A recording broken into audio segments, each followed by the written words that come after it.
This is my audience.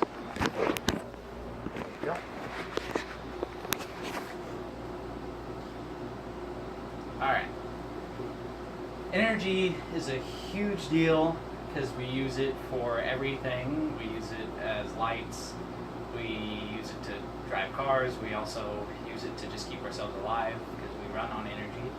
And however, the energy that we use to do our daily lives, as far as our lifestyle, is in danger of being threatened as we are running out of our main power supply of fossil fuels such as coal, oil, and natural gas. And so the human race is working on ways of finding other terms of energy known as renewable energy that can be either endlessly tapped into or can be easily replenished, unlike fossil fuels, which takes millions of years to develop. However, we do have several different kinds of renewable energy that we can use. We only use very little of it. The U.S. Department of Energy says that we, as a world, as of 2010, only generate renewable energy with about 7% of the entire energy production. And so having such little renewable energy production makes it be where it's really hard to have a clean and easy to get to energy source. But I'm going to talk to you guys today about 3 of the most likely choices of renewable energy that will happen. One is solar power, which includes a lot of different methods. Geothermal, which uses the earth as power. And then nuclear power, which is using atoms to generate electricity. And so I've researched this a lot. I've done very many things as far as researching, and it's a lot of times a discussion that my friends and I have at our lunch table every once in a while, is renewable energies. And so to start off, I'm going to talk about solar energy. Solar energy includes, like I said earlier, a vast array of very many types of generation power. One of the most common is solar panels, which I have here. This is a very small one. It's this big, and this is actually plugged into a car to charge the battery on a car that may be dead or something like that. And it's very small. It doesn't take up very much space, and it works relatively fast. They're getting better and better all the time. At first they were not very fast, but now they're getting faster and faster. And so the other advantage to solar power is it's getting easier to use and cheaper to make.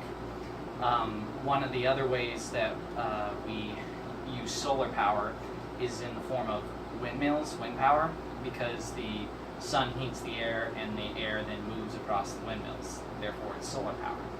And so these forms of power are actually already being used in small-scale production in very many environments. They don't have a lot of commercial or actual large-scale production yet, as far as very much in the world. They are starting to do stuff like it, but that is the overall solar power is one of the ones that is the easiest to use and could very quickly reach commercial use. The second one of energy type that I have looked up and is the most common to take over as an energy source is geothermal. Geothermal is produced through the magma in the earth. We use it to heat water to turn a turbine to create energy. The advantage to this one is it is a very hot and can be used to generate a lot of power very quickly, but it can also be ran over at any time because it's in a building, unlike solar panels, which may not necessarily work in a clouded environment. And so these have the potential to produce more power more quickly than solar panels. However, they are slightly more expensive than solar panels. The third option of power that we have is nuclear power, which is, in all technicality, the most powerful form of energy that we know of right now. And there are actually two kinds of nuclear power that we that we can utilize. One we are already using, which is called nuclear fission, which involves splitting atoms and using the heat that they create and the energy that they create to boil water that turns a turbine that then creates energy. And the other kind is called nuclear fusion, which is what our sun uses to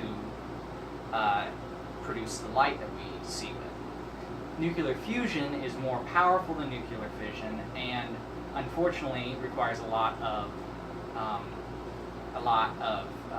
very special equipment and technological capabilities that we have not quite yet harnessed, but we are very, very close to getting nuclear fusion being able to go, because there is a United Nation joint effort to create a nuclear fusion reactor, and it's going to be called ITAR, which is Latin for the way. And ITAR,